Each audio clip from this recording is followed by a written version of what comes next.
देखिए आज हम बात करेंगे निकट दृष्टि दोष के बारे में। निकट दृष्टि दोष, ठीक है। निकट दृष्टि दोष इसका इंग्लिश पूछता है, तो इसका इंग्लिश में अब यह नहीं पूछता है कि निकट दृष्टि दोष क्या है, अब पूछता है कि मायोपिया क्या है। तो निकट दृष्टि दोष का इंग्लिश क्या होता है? मायोपिया। क्या होता है? मायोपिया, ठीक है। निकट दृष्टि दोष। अब इसका डिफिनेशन क्या होता है? देखिए इसका डिफिनेशन होता है जो है इस दोष में क्या होता है कि निकट की वस्तु साफ साफ दिखाई देती है और दूर की वस्तु साफ साफ दिखाई नहीं देती है, उसे क्या कहते हैं? निकट दृष्टि दोष कहते हैं। तो देखिए इसमें क्या होगा कि निकट की वस्तु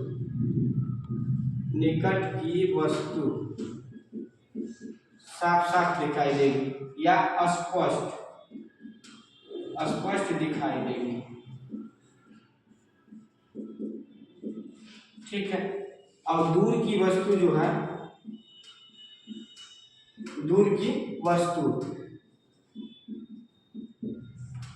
अस्पष्ट यानी स्पष्ट नहीं, अस्पष्ट दिखाई देती है,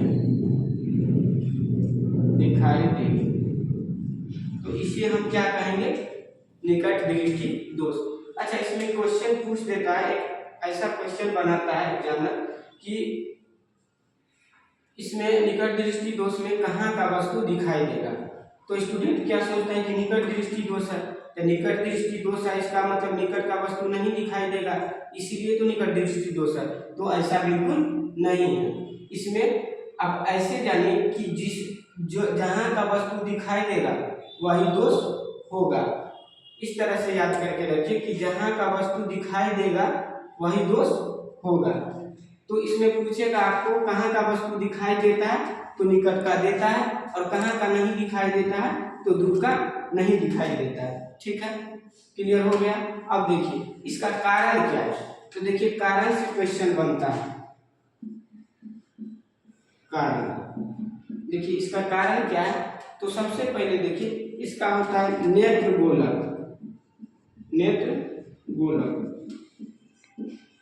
या वक्ता त्रिज्या,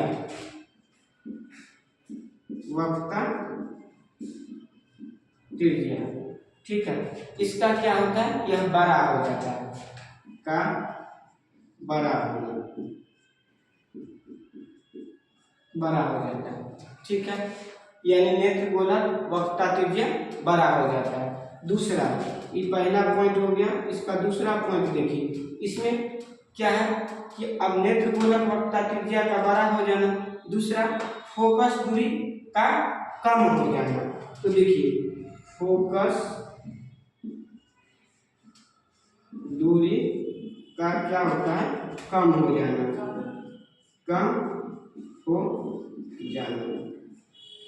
ठीक है। तीसरा क्या है कि इसमें देखिए लेंस की क्षमता, तो लेंस की क्षमता इसमें क्या हो जाएगा? तो लेंस की क्षमता जो है का बढ़ जाना,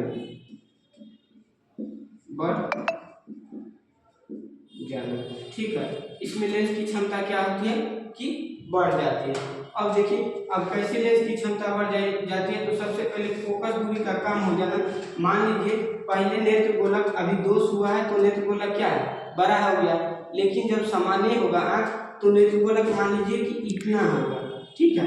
लेकिन अब जब दोष हो गया है तो नेत्र गोलक क्या होगा? ये बढ़ जाएगा। तो बढ़ेगा तो आप बताइए कि कभी कभी आप गांव में देखिए होंगे, टॉर्च का उदाहरण ले लीजिए, जिसका मुंह बड़ा होता है वो ज़्यादा दूर तक जो है नहीं जाता है, लेकिन ज़्यादा फैलता है लेकिन ज़्यादा दूर तक नहीं जाता है। और जिस टॉर्च का मुंह देखिएगा छोटा रहता है, जो देखिए पुलिस सब यूज करता है, छोटा मुंह वाला रहता है, उसका जो है क्या होता है कि जो उसका फोकस दूरी बहुत दूर तक जाता है, ठीक है। तो बहुत दूर तक जाता है तो चोर को देखने में दूरी पर भी चोर आता है तो उसको क्या करता है कि देख लेता है, तो वही बात है। तो यहाँ से आप समझिएगा, तो नेत्र गोलक बड़ा हो जाता है तो क्या होता है कि फोकस दूरी कम हो जाता है। तो ये आपको समझ में आ गया। दूसरा लेंस की क्षमता का क्या होता है कि बढ़ जाना। तो आप P बराबर जानते हैं, P बराबर क्या होता है 1/f होता है, P बराबर 1/f होता है। या P क्या है, तो P बराबर 1/f होता है। तो अब देखिए P f बढ़ेगा तो P क्या हो जाएगा, कम जाएगा, या f कमेगा तो P क्या होगा, बढ़ जाएगा। तो यहाँ देखिए क्या हो रहा है कि f कम रहा है, यानी फोकस दूरी कम हो रहा है, तो इसका मतलब लेंस की क्षमता क्या होता है, बढ़ जाता है। तो इसमें होता है कि लेंस की क्षमता बढ़ जाता है। अब देखिए, अब इसका निवारण पूछेगा आपसे, निवारण, निवारण, अच्छा निवारण किससे होगा, तो लेंस से होगा। अब कैसा लेंस होगा, तो इसमें जो है अवतल लेंस का प्रयोग किया जाता है, अवतल लेंस। अच्छा अवतल लेंस, अवतल लेंस का प्रयोग क्यों किया जाता है, क्योंकि अवतल लेंस को क्या कहा जाता है, अपसारी लेंस या डाइवर्जिंग मिरर। अब देख लीजिए अवतल लेंस, अवतल लेंस को क्या कहा जाता है, अपसारी लेंस,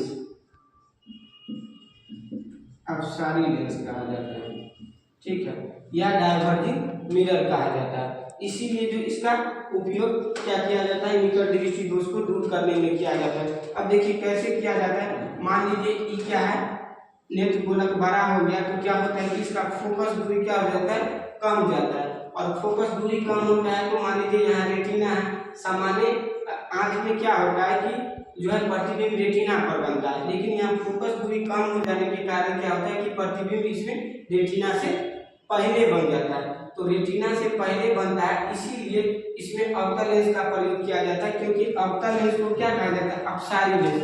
और अपसारी लेंस का काम क्या है कि एक बिंदु से जो है किरणों को क्या करना, जो है फैलाना। तो देखिए एक बिंदु से किरण को ऐसे फैलाएगा, ऐसे फैलाता है ना, एक बिंदु से किरण को फैलाना, ये अपसारी लेंस या अवतल लेंस का काम होता है। उत्तल लेंस का काम क्या होता है कि एक बिंदु पर केंद्रित करना।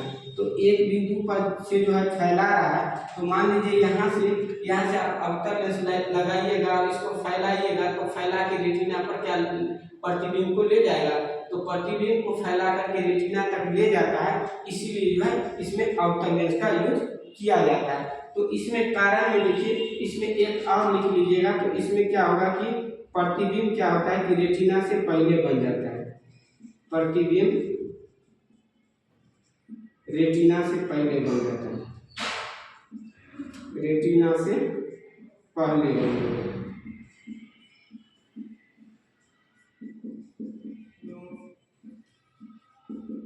तो ये हो गया आपका निकट दृष्टि दोष। आप इसमें कुछ नहीं है, बस इसका निवारण आप जान लिए, इसका कारण जान लिए, कहाँ का वस्तु दिखाई देता है, कहाँ का नहीं दिखाई देता है। तो और इसका इंग्लिश भी क्योंकि पूछता है यहाँ पे, आप निकट दृष्टि दोष नहीं देते, मायोपिया लिख देता है, तो आपको इंग्लिश भी जानना जरूरी है। अब देखिए अगले वीडियो में क्या बात करेंगे, हम दूर दृष्टि दोष का बात करेंगे। तब तक के लिए बहुत बहुत धन्यवाद।